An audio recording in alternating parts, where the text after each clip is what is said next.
He's an individual. Who doesn't respond more to someone who loves them, or at least desires to know who they are?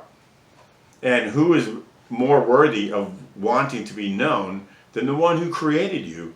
And not just created you as a physical being, but created your very soul. You know, you have all kinds of characteristics and stuff. Who do you think gave that to you? You came out of the womb with certain personality traits. You think that your parents gave that to you or something? I don't believe that. I think the Lord gave that to you. That's why it says he knitted you in your mother's womb. It was not just talking about some physical thing. He made your soul. He knows who you are. My wife and I like to talk about the personal nature of our God that we've come to know. And this is a really, really cool story about his relationship with Moses. And I hope you give this a chance. You don't want to miss this. This is amazing stuff. This is from Exodus chapter 33. And there's a conversation that happens. And there's also an indication of the rarity of those who would just want to know their God, let alone know him. I believe that anyone who wants to know him will know him. And we reject that whole notion that it has to be a certain theology or a certain religion or denomination or any of that stuff. And this is living proof right here. So I'm going to cut to the chase. In Exodus chapter 33, the Lord is speaking to Moses and he's explaining what he's going to do. He has a plan on what he wants to do. And Moses is going to talk to him about that. So I'm going to go right to verse 3. He says, "Go up to a land flowing with milk and honey, for I will not go up in your midst, lest I consume you on the way, for you are a stiff-necked people." So this is the end of a little stretch where he's just saying he himself will not be there because he would destroy them because they bring his wrath with their stiff-necked nature. And in verse 4 it says, "And when the people heard this bad news, they mourned, and no one put on his ornaments. For the Lord had said to Moses, say to the children of Israel, you are a stiff-necked people. I could come up into your midst in one moment and consume you. Now therefore take off your ornaments, that I may know what to do with you." So the children of Israel stripped themselves of their ornaments by Mount Horeb. So this is a big statement. He's actually telling them, I don't want you celebrating, I don't want you glorying or having joy or any enjoyment with your ornaments and things like that you enjoy, because I don't even know if I'm going to spare you or destroy you, because you're so stiff-necked and so hard-headed against me. Now here's where it really gets good. Verse 7, "Moses took his tent and pitched it outside the camp, far from the camp, and called it the tabernacle of meeting. And it came to pass that everyone who sought the Lord went out to the tabernacle of meeting, which was outside the camp." So try to get this picture here. The Lord has just rebuked the people. He's talked to Moses about it. Moses tells him everything the Lord said. They're mourning about it. They're mourning. This is so similar to the things that the Lord did when he stood here on the earth with us. In chapter 6 of the book of John, it talks about how he's right there and talking to them, and they go argue with each other about what he said. Instead of just bringing it to him, talk to him directly. He's right there. And the Lord was right here. It wasn't that they couldn't talk to him. They cut themselves off from him. So Moses puts up the tent of meeting, and it says, everyone who sought the Lord went out to the tabernacle of meeting, which was outside the camp. The camp is where all the tents are, and he put it out there within view. They could see it, but it was outside the camp. You had to go somewhere to meet the Lord. So look what it says. "So it was, whenever Moses went out to the tabernacle, that all the people rose, and each man stood at his tent door and watched Moses until he had gone into the tabernacle." They didn't go out. Everyone that went to the tent of meeting was Moses and Joshua. You'll see that in a minute. It doesn't mention Joshua because he apparently had an intimate relationship with the Lord as well. where his desire was to know the Lord. And the rest of them just wanted to wait and see from inside the camp what Moses was going to do without the camp, outside the camp. They were just observing. They weren't seeking. You see that? They were mournful. They were sorry. They had a conscience and all that. And they lacked the desire to have the intimacy with him. Moses wasn't the only one allowed there. Later on, it's made clear that people aren't supposed to go in there. But that was a response of the Lord. He made it clear because they already rejected him with their actions. They were always rejecting him with their actions. It wasn't that he rejected them. It's just, how much rejection can you take? How much rejection can a person take? Seriously. They didn't have to say the words. At Mount Horeb in the beginning, when the 10 Commandments were given, they said, Moses, we don't want to hear from him anymore. We don't want to hear from the Lord anymore. You go talk to him and tell us what he said. We can't take it. We're afraid we'll die. So their fear got in the way. Moses was afraid at times, but he still went ahead and he did it. He wanted to know the Lord. And that is so crucial, to want to know the Lord, to want to know this person. It wasn't that it was mapped out this way. It wasn't that the Lord made it this way, that only Moses could know him and no one else could know him. It says it right there. It came to pass that everyone who sought the Lord went out to the tabernacle. Turned out to be 2 people out of 1,000,000 or 2.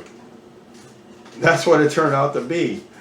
And this is what's amazing, because there's still so much love and compassion by the Lord. And Moses is very soft-hearted towards his people, even though they're stiff-necked and stubborn. So, moving on here.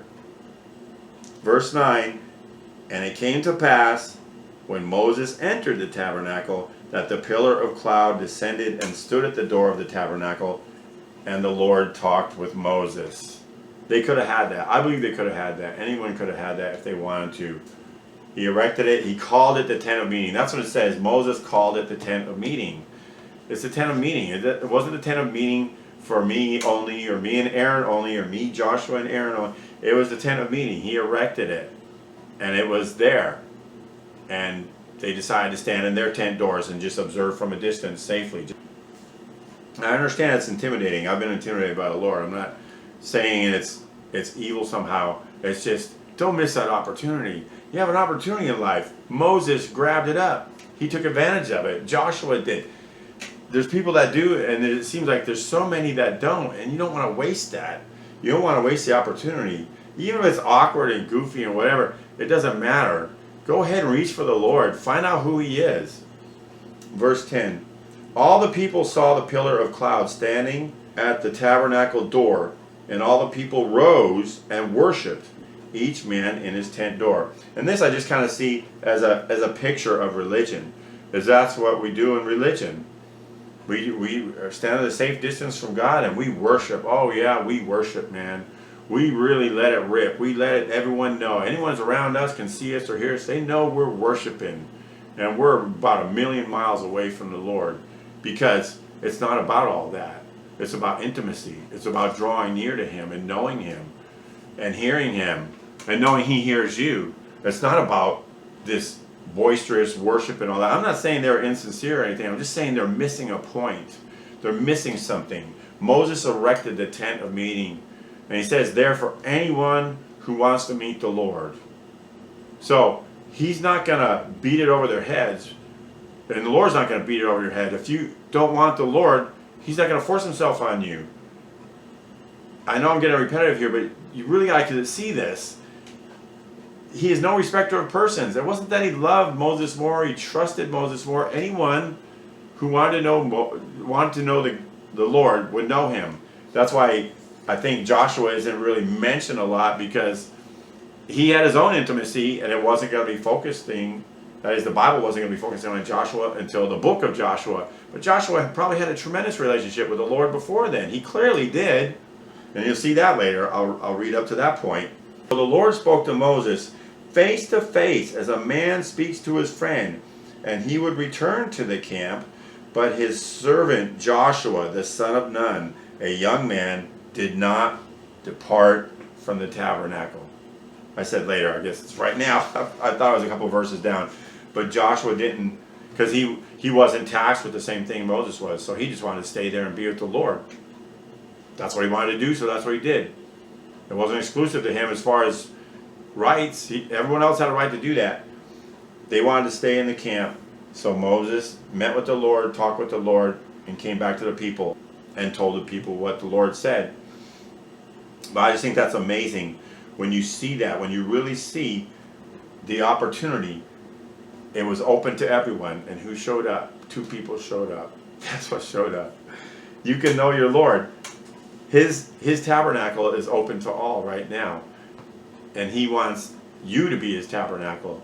He wants to live within you and dwell within you so that you can have that intimacy nonstop and not have it be someplace you go without the camp. But you are without the camp when you do that. You are without the camp of the safety of the surroundings of everything that we all need when we're in religion, because we got all the trappings of the religious cult or whatever it is that we're in.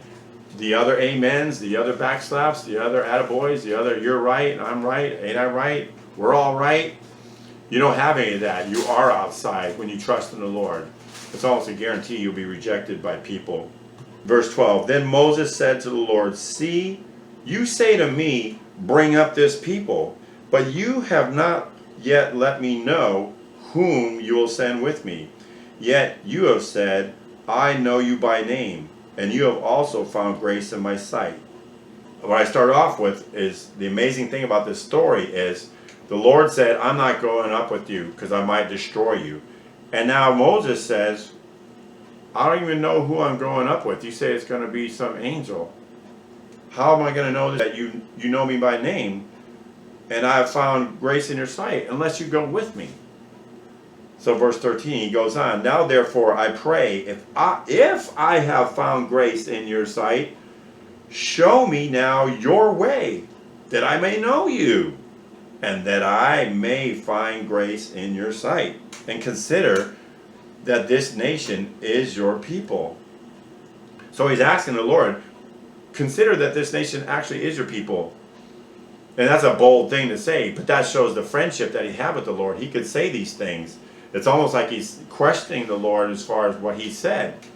And the way he says that, if I have found grace in your sight, show me your way. Show me now your way, that I may know you, and that I may find grace in your sight. So he's saying, I understand you telling me I found grace in your sight. I understand you're telling me that you know me by name, but I don't know your way. Show me your way, Lord. And later on he says, show me your glory. I think it's a very similar thing. He's saying, I really want to know you, in other words. It's not really prove it to me, Lord, but he's just saying, I don't have enough. I want more. I appreciate what you're saying. I appreciate that you know me by name. I appreciate that you tell me I found grace in your sight. But I really want to be there. I want to feel it. I want to know it. I want to see the feelings you have for me. I want to experience it. I don't want to just hear the words. And I think you could say that the Lord drew that out of him, and he knew that Moses had that type of heart. Not that I think the Lord orchestrates everything. Maybe he was testing him in a way to see how Moses would respond. If he would just take it and just go with the angel and the cloud and all that, or if Moses would ask for more. And again, it goes to like an analogy or typology of what it is to live in this world right now. You can ask for more. You can be satisfied, or you can ask for more. And I'm not always asking for more. I'm not saying it's like, do like us, be more like us. We're not saying that. I'm trying to encourage all of us to be aware of this, that you can have more of the Lord if you ask for it. It's just easy to get caught up in the routine, mundane things of life, and you don't. You just kind of think, well, I got what I got, and if he wants to reveal more to me, I guess he will, which is true, but that doesn't mean I can't ask for it. Moses already had a relationship with him, and he says, I want more. I want to see more of you, Lord. I want to see your way. I want to see this thing in action, that I have grace in your sight. Moving on to verse 14. And he said, that is the Lord, my presence will go with you, and I will give you rest. Now that's amazing. he said, I'm not going with you because you're so stiff-necked. I don't know what I'm going to do with you. That's what he said in the earlier verses, talking to the people. He's talking to the people through Moses. He relayed this message to the people. I'm so angry with you. I don't even want to go with you because I might just destroy you in a moment. I'm going to try to figure out what to do with you. But now you go home and mourn and take off all your ornaments. Moses talks to him and he says, okay, I'll go with you. Just think about that for a minute. Verse 15. Then he said to him, that's what Moses said to the Lord, if your presence does not go with us, do not bring us up from here. So that, you could say, he's being kind of, I don't know what the word would be for. He's being pretty bold, though. Reminds me of Abraham in Genesis when he's negotiating with the Lord about Sodom and Gomorrah. Because he just said, I'll go with you. And then Moses says, if your presence does not go with us, do not bring us from here. 16. For how then will it be known that your people and I have found grace in your sight, except you go up with us? So we shall be separate, your people and I, from all the people who are upon the face of the earth. So the Lord said to Moses, I will also do this thing that you have spoken, for you have found grace in my sight, and I know you by name. And he said, please show me your glory. That's where he takes it even a step further. He knows that the people don't, that is Moses, the Lord does too, but Moses knows the people don't really want to have that next level connection with their God. He wants his people to be blessed as much as they can. He doesn't want them to be destroyed by the Lord. And at the same time, while he leads them, he still wants to know the Lord as much as he can. He just had an amazing connection here. He had a connection that involved communication that led to the Lord making a decision based on a plea that Moses made to him. And then he still says, I want to see your glory. I mean, isn't that seeing his glory, to see that the Lord will listen to you and talk to you and answer you and respond to you? And I'm not trying to put it into something about pray and keep nagging the Lord until he gives you stuff. I don't see it that way at all. I know people use that thing about the unjust judge and the widow or whatever it is that goes and bugs him until he finally gives in. I don't believe that. I believe that Moses and the Lord had a friendship. It was a real friendship. There wasn't Moses begging and the Lord refusing and then finally giving in. It was two friends speaking to each other. It shows that he wants a friendship. What's a friendship? A friendship isn't, I got this friend, and whenever I really ask real hard for stuff, he gives it to me. That's not a friendship. A friendship is two people communicating to each other, understanding each other, listening to each other, considering each other, and then responding from consideration. And the Lord didn't always give Moses whatever he wanted. Obviously, Moses would have loved to go into the promised land, but he didn't.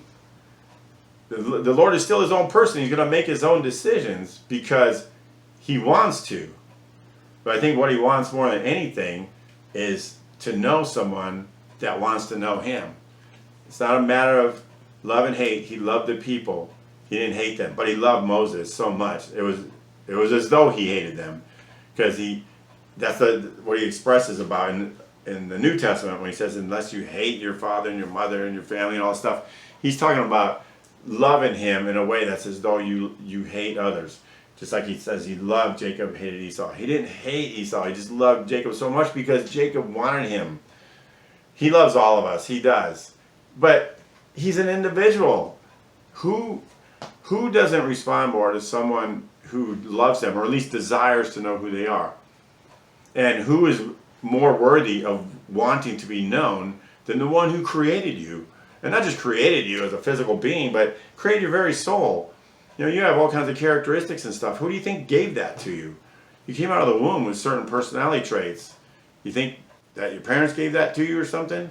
I don't believe that. I think the Lord gave that to you. That's why it says he knitted you in your mother's womb. It was not just talking about some physical thing. He made your soul. He knows who you are. But he doesn't know the person that wants to know him until you become that person. And that's a new person. That's a different person. That's the person that changes because you want to know him. And it's the getting to know him that changes who you are. As in a growth thing. Not necessarily going from evil to good, but just maturing and growing the way you're designed to. It's by knowing him that you actually become whoever it is you really were meant to be. It's not by being Mr. Obedient, Mr. Religious, whatever it is you think you're supposed to do. It's by drawing closer to the one who created your very soul, your very being. And that's what he desires, is that connection. And when you want to know that, I think that's what pleases him. That's what pleases him. That is faith. And after all, it says, without faith it's impossible to please him. It just means you believe and know that he is the one true God, as in the one who made you. And he is worthy of your attention. He is worthy of your friendship. He is worthy of your seeking after his heart. Because when you see it, you just catch a glimpse of it. You're not just gonna drop it. Yeah, you're gonna have moments you're gonna forget from time to time. You're not gonna seek 24/7, but you're gonna want to know more of him on a pretty constant basis once you catch a glimpse of that. And Moses had that. Moses saw that, and it was available to all of them. But as far as who had that intimacy with the Lord, they all had the open door. It said right there, tent of meeting. All who wanted, let's read it again. All who sought the Lord went out to the tabernacle of meeting. All who sought him, 2 people. Be one of them few. What does it say? I want to be in that number. Be one of those people who seeks the Lord. It is that simple. I'm not saying it's easy, but it is simple because he's there. He doesn't reject anyone. He will never leave you nor forsake you. But if you never even try to see him or know him outside of or independent of any traditions or structures of men, you're never going to know him. That's the only way you can know him. Moses wasn't there doing religious things. He went there to meet his God. That's why he went there. And he did. In Jesus' name, amen.